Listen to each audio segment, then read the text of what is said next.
तुम्हारे साथ कभी ऐसा हुआ है कि तुमने कोई गलती नहीं की, फिर भी तुम्हें गिल्ट में इतना डुबो दिया गया कि तुम माफी मांगने लगे? तो अभी मैं तुम्हें ऐसी 3 लाइन्स बताऊंगा।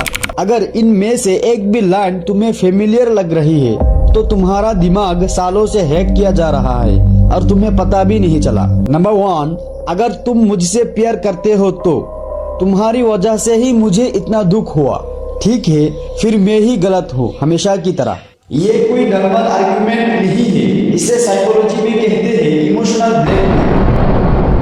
और आज मैं तुम्हें वो 5 सीक्रेट पैटर्न बताने वाला हूँ जो हर मैनिपुलेटर यूज करता है, चाहे वो तुम्हारा पार्टनर हो, तुम्हारा फ्रेंड हो या खुद तुम्हारी फैमिली। लेवल 5 तक आते आते तुम सीख जाओगे कि कैसे एक सेकेंड में तुम्हारी पूरी आइडेंटिटी को दूसरे इंसान के कंट्रोल में डाला जा सकता है। तो वीडियो को एंड तक जरूर देखना, क्योंकि आखिरी सीक्रेट वो है जो 99% लोग जिंदगी भर नहीं समझ पाते।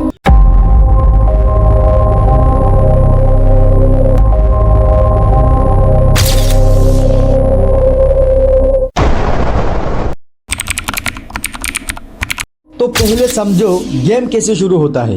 इमोशनल ब्लैकमेल करने वाला इंसान कभी सीधा डिमांड नहीं करता, वो पहले तुम्हारे अंदर एक फीलिंग क्रिएट करता है। मतलब वो ऐसी बातें करता है कि तुम्हारे अंदर गिल्ट, डर या ऑब्लिगेशन महसूस होने लगता है, और फिर वो फीलिंग तुम्हें खुद ब खुद वो करने पर मजबूर कर देती है जो वो चाहता है। तुम्हें लगता है ये तुम्हारा अपना डिसीजन है, लेकिन असल में तुम्हारा दिमाग रिमोट कंट्रोल की तरह चलाया जा रहा है। साइकोलॉजिस्ट इसे कहते हैं फॉग टेक्निक।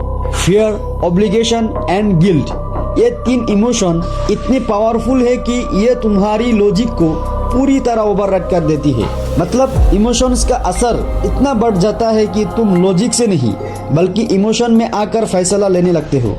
अब एक एक करके उन पैटर्न को समझते हैं जिनका इस्तेमाल ज्यादातर मैनिपुलेटर करते हैं। Level 1, the victim card. ये सबसे कॉमन और सबसे अंडररेटेड टेक्निक है। मैनिपुलेटर हमेशा खुद को पीड़ित की तरह पेश करेगा। तुमने कोई गलत बात नहीं कही, लेकिन वो कहेगा तुम हमेशा मुझे ही गलत ठहराते हो, या कोई मेरी फीलिंग्स को नहीं समझता। ध्यान से सुनो, यह असली इशू कभी सामने नहीं आता। कॉन्वर्सेशन उस पॉइंट पर शिफ्ट हो जाता है जहाँ तुम्हें उन्हें कंसोल करना पड़ता है। तुम अपना बात भूल जाते हो और उनके हार्ट फीलिंग्स को ठीक करने में लग जाते हो। ये टेक्निक इतनी स्मूथ होती है कि तुम्हें पता ही नहीं चलता कि कन्वर्सेशन का डायरेक्शन कब बदल गया। अगली बार जब कोई अचानक विक्टिम मोड में चला जाए, खुद से पूछना, क्या हम अभी भी असली इशू पर बात कर रहा है या मुझे डिस्ट्रैक्ट किया जा रहा है। अब तक मैनिपुलेशन शब्दों से हो रहा था, अब देखते हैं बिना कुछ कहे कंट्रोल कैसे किया जाता है। Level 2, the silent treatment. ये सबसे डेंजरस वेपन है, क्योंकि ये बिना एक शब्द बोले काम करता है। मैनिपुलेटर अचानक बात करना बंद कर देगा, तुम्हारे मैसेज इग्नोर करेगा, तुम्हारा सामने कोल्ड एटीट्यूड दिखाएगा, कोल्ड बिहेव करेगा। इंसान का दिमाग सोशल रिजेक्शन को फिजिकल पेन जैसा फील करता है। जब कोई तुमसे साइलेंट हो जाता है, तुम्हारा ब्रेन पैनिक मोड में चला जाता है और तुम कुछ भी करने को तैयार हो जाते हो, बस उस साइलेंस को खत्म करने के लिए, चाहे इसका मतलब हो अपनी सही बात पर माफी मांगना। ये पावर मूव है, इमोशन नहीं। असली हार्ट इंसान बात करता है, फाइट करता है, एक्सप्लेन करता है। जो इंसान जानबूझकर हफ्तों साइलेंट रहे, वो तुम्हें पनिश कर रहा है, प्रोसेस नहीं कर रहा। अब देखते हैं वो पैटर्न जिसमें तुम्हारे पास्ट को ही तुम्हारे खिलाफ इस्तेमाल किया जाता है। Level 3, the guilt trip loop. ये टेक्निक तुम्हारे पास्ट को हथियार बनाती है। मैंने तुम्हारे लिए इतना किया और तुम मुझे ये भी नहीं दे सकते, या अगर मैं तुम्हारी जगह होता तो कभी ऐसा नहीं करता। यह एक पुराने सेक्रीफाइस या फेवर को बार बार याद दिलाया जाता है ताकि तुम हमेशा उसके कर्जदार महसूस करो। ध्यान से सुनो, हेल्दी रिलेशनशिप में लोग एक दूसरे के लिए चीजें करते हैं बिना उसका हिसाब रखे, लेकिन मैनिपुलेटर हर फेवर को एक इनवॉइस की तरह ट्रीट करता है। मतलब वो हर एहसान का हिसाब रखता है और बाद में उसे याद दिलाकर तुम पर दबाव डालता है, जिसे वो जब चाहे कैश कर सकता है। ये लूप इसलिए कम करता है क्योंकि हमारा दिमाग फेयरनेस को बहुत वैल्यू देता है, और जैसे ही तुम्हें लगे तुम अनफेयर हो, तुम कंप्लायंस में चले जाते हो। मतलब तुम दबाव में आकर उनकी बात मानने लगते हो।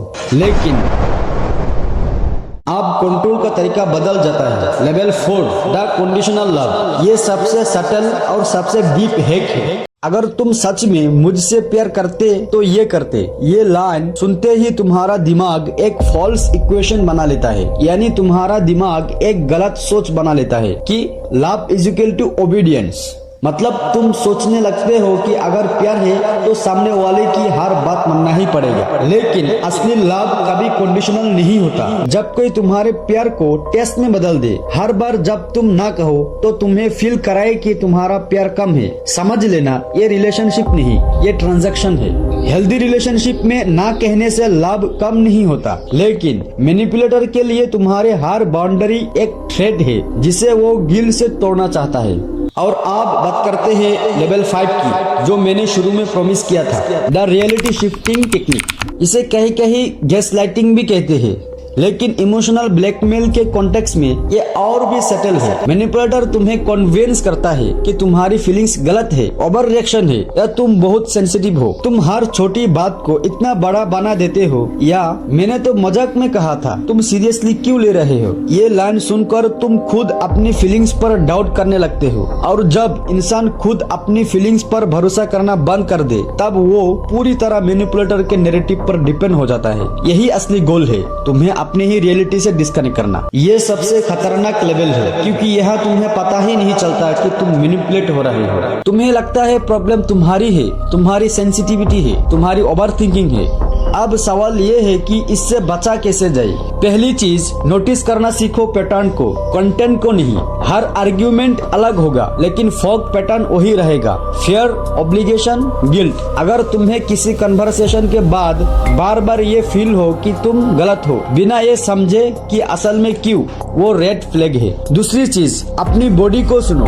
इमोशनल ब्लैकमेल में एक फिजिकल सिग्नेचर होती है, छाती में टाइटनेस, पेट में नट, अचानक डिफेंसिव होना। ये तुम्हारा सबकॉन्शियस माइंड तुम्हें वार्न कर रहा है, इससे पहले कि तुम्हारा लॉजिकल ब्रेन कैच करे। तीसरी और सबसे इम्पोर्टेंट टेक्निक है द पॉज मेथड। जब भी कोई तुम्हें गिल्ट या फियर के थ्रू कुछ करवाना चाहे, इमीडिएट रेस्पॉन्स मत दो। बोलो, मुझे इस बारे में सोचने के लिए टाइम चाहिए।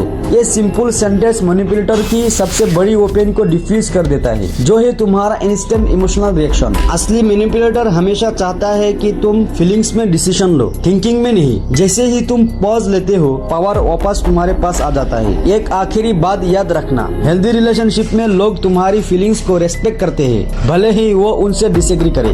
मैनिपुलेटर तुम्हारी फीलिंग्स को यूज करता है तुम्हें कंट्रोल करने के लिए। फर्क सिर्फ इतना है, इंटेंशन का। इसे समझना ही तुम्हारा सबसे बड़ी पावर है। ये टेक्निक सिर्फ इसलिए बताई है ताकि तुम इन्हें पहचान सको, इन्हें यूज करने के लिए नहीं। किसी को मैनिपुलेट करने की कोशिश तुम्हें भी वही इंसान बना देगी जिससे तुम बचना चाहते हो। तो वीडियो आपको कैसा लगा, कमेंट में अपना फीडबैक जरूर बताएं।